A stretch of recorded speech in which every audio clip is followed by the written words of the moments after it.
Monday Live. Michael here. Ooh, that sounded exciting, didn't it? I don't know what I did there. Sometimes I can press a button and it goes boom or whatever. Oh, I've just noticed something behind my head. See, this is my thing now where if I don't look at what's happening around me before I start, I notice that some books have fallen over because I've just been doing a coaching session and I was showing somebody a book, this one, and I've taken it out from there and they've fallen over behind me. It doesn't matter, does it? Doesn't matter. It's fine. We're all good. Let me just stop this.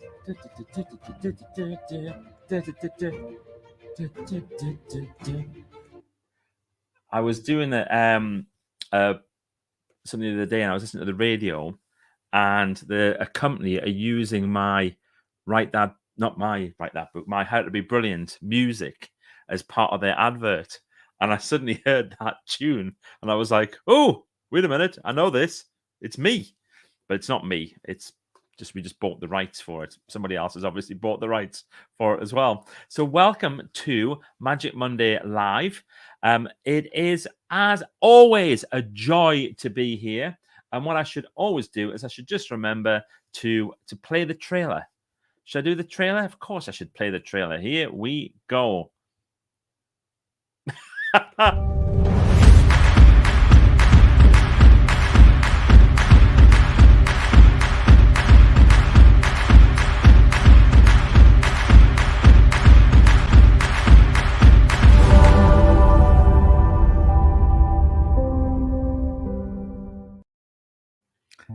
It's the start of the week. Grab your coffee cups. It's Magic Monday Live. Oh, if I had any degree of sense while that trailer was on, I would have gone and put that book back in the shelf, wouldn't I? Never mind.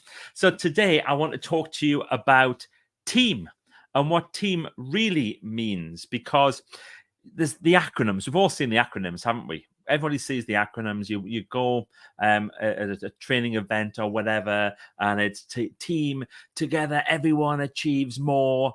There's no I in team and all that type of stuff. What do you have any others? If you do have any of this, pop them in the comments. I always like to see other things that people have, little variations, which are quite nice. But I was starting to think about team because at the end of this week on Friday, Team 17 is 1 year old. I can't believe it. What a very swift year that has been. And we're having a bit of a celebration. And then on Monday the 20th, we are opening Team 17 for new members. And you'll see in the notes that go with this, on the description, there's a place where you can register. I know some of you have already. I know some of you are already members of Team 17, which is great. But if you haven't registered or you're not already a member, then do it. Do it now. Find out about this incredible group of people that we have called Team 17. It's very exciting. And what we're announcing on Monday is particularly exciting. It's going to be great. So I was thinking about team and I was thinking, okay, when have I been part of a team that's really worked well? And I thought, well, there's several times. And the first one was, I remember when I first left school and I became a roofer, my dad used to set up squads, used to set up teams of people to put roofs on. And some were better than others.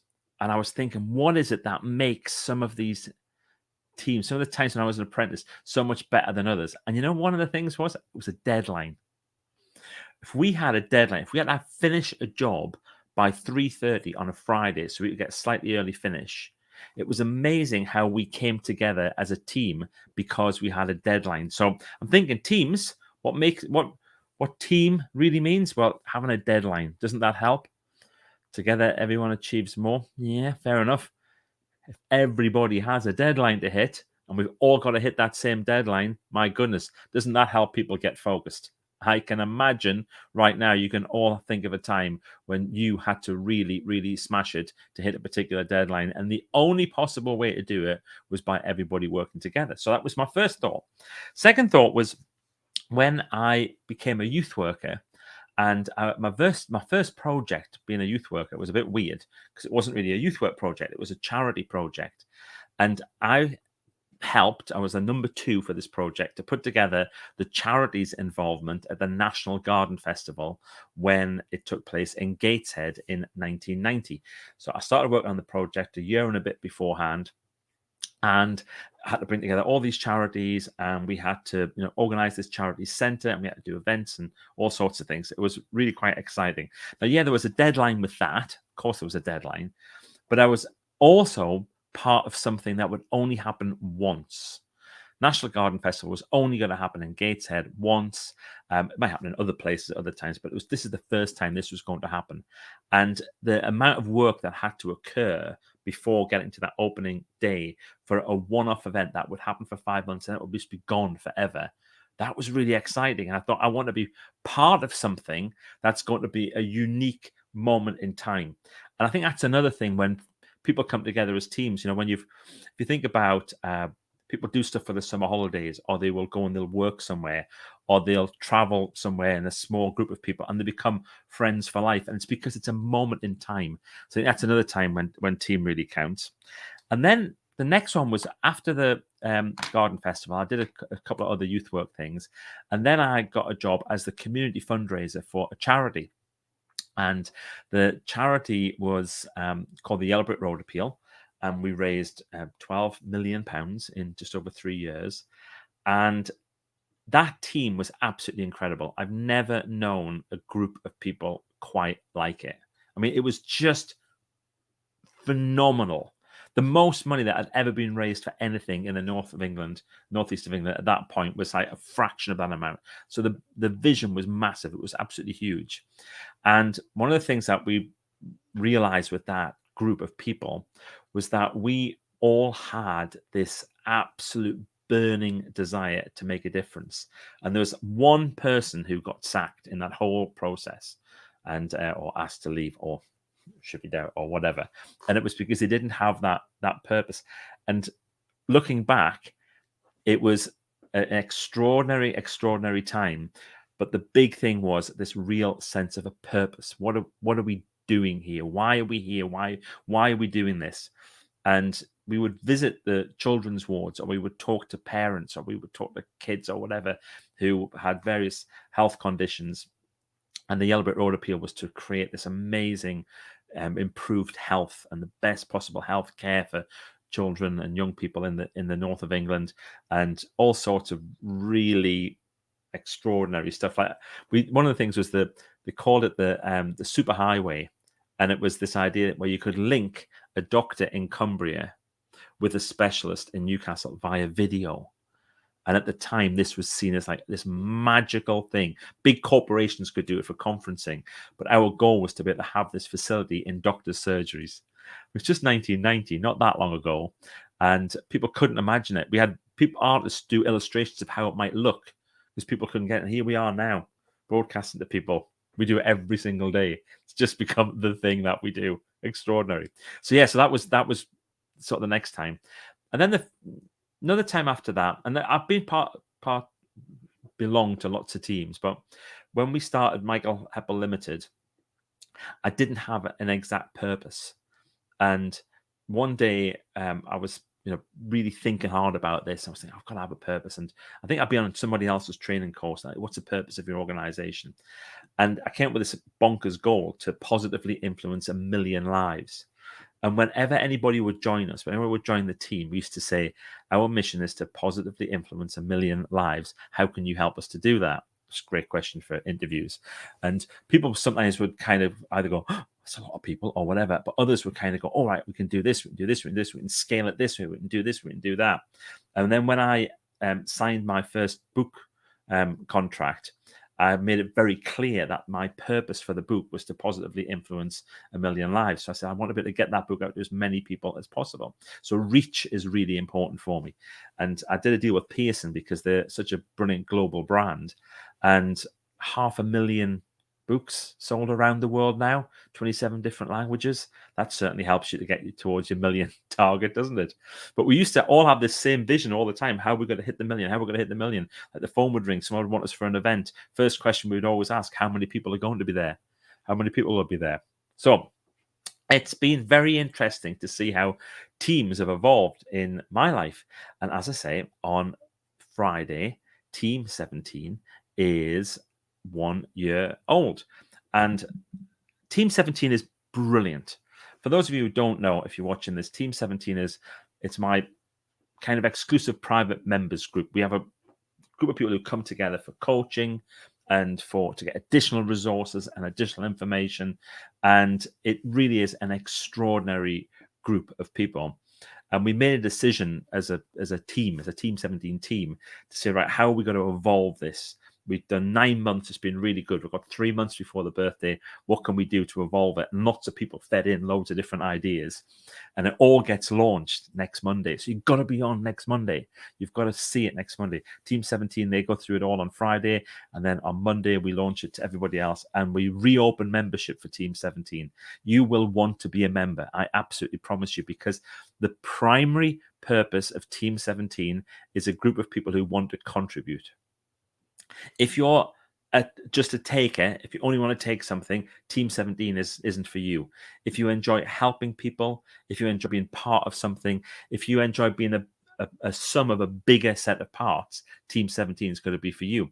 Because what happens is you end up where you've got 100 people all contributing something. The power of that is that you get it 1 times to the power of 100. Is that right? Yeah, something like that. It's lots anyway. It's lots of information. It's lots of people who want to help you and support you, and little communities form and groups form. And oh my goodness, it really is quite special. So that's going to be happening on Monday. Should we see who's here? That's always good. If you haven't said where you're watching from, please let me know. So first of all, Steve Kelly is in Keighley. Wow. So Steve's doing inductions for hundreds and hundreds of students every day into his college. It's brilliant. There's Diane. Hello, everyone, from Clivinger. And there's Donald. Now, Donald, I know that you're on the list for finding out more about Team 17. I think it'll be right up your street. I think you will love it. There's Victoria Wilson Crane. Hello from Doncaster.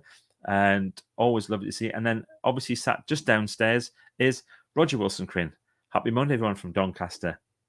One works upstairs, one works downstairs. They meet up for coffee. There's Heather. Hello from Greenock. Hello, lovely to see you. Trailer, I love the little giggly bit. I think the lotto balls are on the screen behind you. Yes. I know exactly the bit. Yes, it's that, isn't it? That's on. Hello from Toronto. Happy Monday to you as well. And hello from Taunton. If the next one's a T, won't that be brilliant? We've got Taunton. We've got, Toronto, Taunton, and the gym. That's a T. Gym. There's Nick Finney live from gym. And then we've got County Antrim on the go. And then we've got a hello. So if you want a Facebook user, if you want to stop it saying Facebook user and say your name instead, go to StreamYard.com/Facebook and allow us to, or allow it to show your name. Diane, Team 17 excites all, Michael. Team 17 excites all, Michael. Yes, that's good. There's Avril from Bournemouth. Hello, Avril, great to see you. And he is, hi from Essex. Hello from Essex. Hi, it's Sally from just outside Colchester. Lovely to see you, Sally. And there's Graham watching in South Wales. I love the fact that Graham Orange has a picture of an orange next to his name. That is just, there isn't a thingy, is there? A Heppel emoji. Hi from Toronto. Man. Michael Guard. Hi, Michael, and all from Nottingham. Great to see you, Mike. And Mike did a marathon throughout August, and every day he was challenging himself to run further and further and further throughout this marathon, and he completed it and raised a lot of money in memory of his grandson, who was unfortunately had a heart condition and died when he was just recently. I think was about 14, and Mike did this incredible thing to remember him and raised a whole ton of cash, which is also fab. Anyway, I just know that because Mike's a member of Team 17, and that everybody wanted to help and everybody wanted to be involved and everyone wanted to do their best for him, which is what it's all about. What are we going to talk about for the last 2 minutes before I finish? Because I promised I would talk for 17 minutes today, and I've got 2 minutes left. Well, here's what I'm going to do. One more time, I'm going to tell you about what's going to happen next Monday night. If you're interested in finding out more about Team 17, then make sure that you click on the registration link. It'll be a Zoom webinar. You'll be able to come on. I'm going to share some stuff. I'm going to do a little bit of training. I'm going to share some information. I'm going to share the new features that we're introducing with Team 17, which are very, very cool. And also, there's an incredible offer. So it is a paid membership. But you will not believe what we're about to do with the paid membership price. It is going to be, let's put it this way, vastly reduced. We're going to make it incredibly affordable for absolutely everybody. The last thing I want is for the Team 17 group, for anyone to go, I'd love to be a member, but I can't afford it. So we're going to take away that particular challenge. So that's exciting. Anyway, that's me done for today. I hope that you are having a fabulous Magic Monday, and I will see you later on in the week if you're a Team 17 member on Friday for our party. That's going to be fun. If you remember, write that book. We have got on Wednesday night, we've got a very special training session, how to record an audiobook, how to create your own audiobook. Also, if you remember Team 17, tonight we've got a special session that's with a guest come along to present, to show us how to automate parts of our lives and things for small businesses and stuff like that. There's just so much happening. It's great. Have a brilliant week. And that is my 17 minutes done. Bye.